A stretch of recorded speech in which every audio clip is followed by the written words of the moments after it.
Bayangkan kamu sedang berada di ketinggian lebih dari 31 km di atas permukaan bumi. Di bawahmu hanya terlihat lengkungan planet.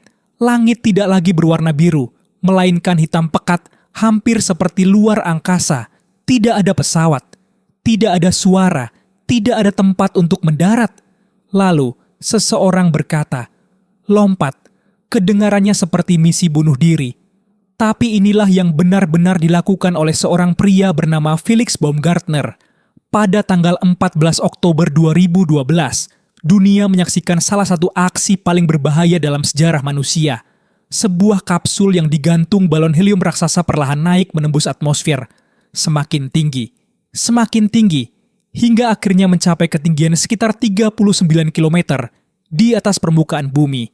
Itu lebih tinggi daripada jalur terbang sebagian besar pesawat komersial, bahkan cukup tinggi hingga langit berubah menjadi hitam. Di titik itu, tekanan udara sangat rendah, suhu bisa mencapai puluhan derajat di bawah nol. Jika pakaian pelindungnya rusak, darah di dalam tubuhnya bisa mulai mendidih karena rendahnya tekanan. Saat pintu kapsul terbuka, tidak ada suara angin, tidak ada suara mesin, hanya keheningan. Felix berdiri di tepi kapsul, melihat seluruh bumi terbentang di bawahnya. Lalu tanpa ragu, ia melompat. Beberapa detik pertama benar-benar mengerikan. Karena udara sangat tipis, hampir tidak ada hambatan. Ia terus mempercepat jatuhnya. Lebih cepat, hingga akhirnya kecepatannya menembus sekitar 1357 km per jam. Itu berarti seorang manusia untuk pertama kalinya berhasil menembus kecepatan suara tanpa menggunakan pesawat atau kendaraan apapun. Namun, ada satu masalah besar. Tubuh Felix mulai berputar sangat cepat. Dalam beberapa detik, ia kehilangan kendali. Jika putaran itu terus berlanjut, ia bisa kehilangan kesadaran akibat gaya gravitasi yang sangat besar. Dan jika itu terjadi, tidak akan ada yang bisa menyelamatkannya. Untungnya, setelah beberapa saat, udara yang semakin padat mulai memperlambat putarannya. Ia kembali mendapatkan kendali atas tubuhnya. Perjalanan turun masih berlangsung selama beberapa menit, baru pada ketinggian sekitar 2.500 meter, ia akhirnya membuka parasut.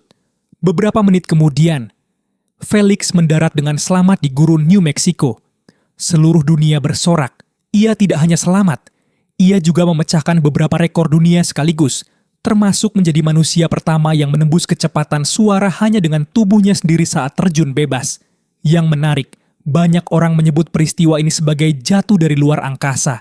Padahal secara teknis, Felix belum mencapai luar angkasa.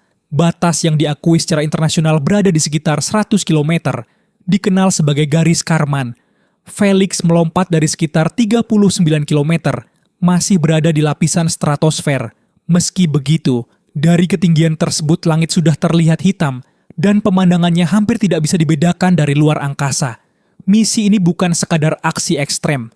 Data yang dikumpulkan membantu para ilmuwan mempelajari keselamatan penerbangan di ketinggian ekstrem dan mengembangkan teknologi yang suatu hari nanti dapat menyelamatkan nyawa astronot maupun pilot. Jadi, jika suatu hari seseorang berkata bahwa ada manusia yang pernah jatuh dari hampir luar angkasa dan tetap selamat, kali ini itu bukan cerita fiksi, itu benar-benar terjadi, dan hanya sedikit orang di dunia yang cukup berani untuk bahkan membayangkannya.